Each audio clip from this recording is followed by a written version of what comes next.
Thank you so much. We're going to move on to our second segment, and this is a good segue to talk about the Muslim world and the Ummah. I have with us Mr. Naeem Jinnah from the center, who is the director of the Afro-Middle East Center in South Africa.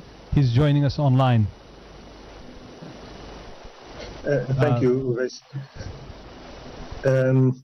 Excellency, in many of your speeches you have equated Western intervention in Iran to how the West interferes in the internal affairs of Pakistan as well. And of course, you know, many of us believe that there's a personal issue here for yourself also. Since the 1979 Iranian Revolution, Iran adopted a kind of policy of independence, neither East nor West as they called it, and coupled that in fact with hostility towards foreign powers, promoting what it regarded as its version of an Islamic state. That country, Iran, has now lived under sanctions for 43 years almost. Sanctions, destabilization, etc., with the objective, of course, of regime change in Iran. From a Pakistani perspective, how do you view Iran? A hostile power, a potential strategic partner, a competitor? And I ask this question particularly in light of your earlier comments about non-alignment, I think, which is a very valuable articulation. And how exactly is Western pressure on Iran similar to that on Pakistan? Well, in Iran during Mohammad Mossadegh's premiership, and his government was removed, and this is now documented, was removed by the CIA. And it was because an independent-minded prime minister took over in Iran and wanted to make policies for the interest of the people of Iran.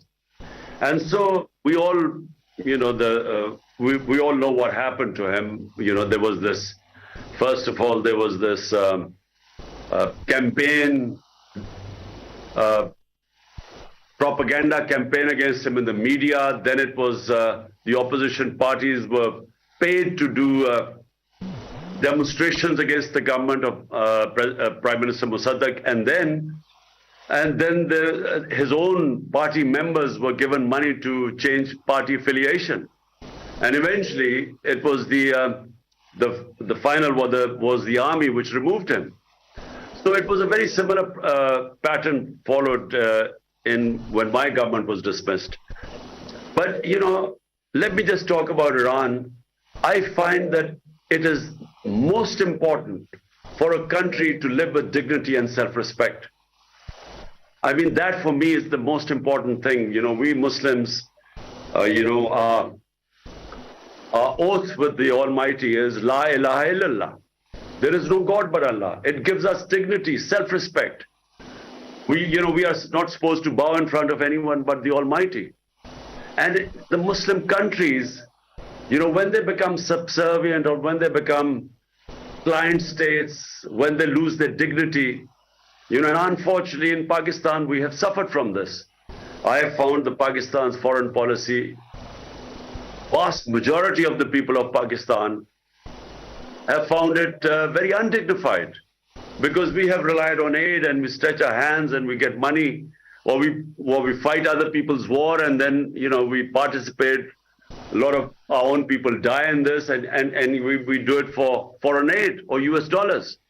And I think, you know, it has consequences for a society. Number one, the society never learns to stand on its own feet, because only when you stand on your own feet do you realize your strength. But when you're always having crutches of foreign aid, just because, you know, you're trying to serve someone else's foreign policy objectives, you lose your dignity. And for me, the people of Iran might have suffered, but, you know, they haven't lost their dignity.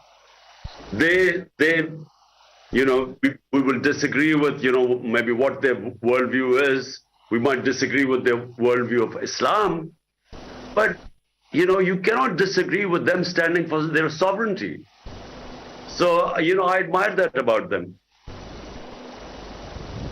Thank you very much, Your Excellency. Our next question comes from Imran Khan, who is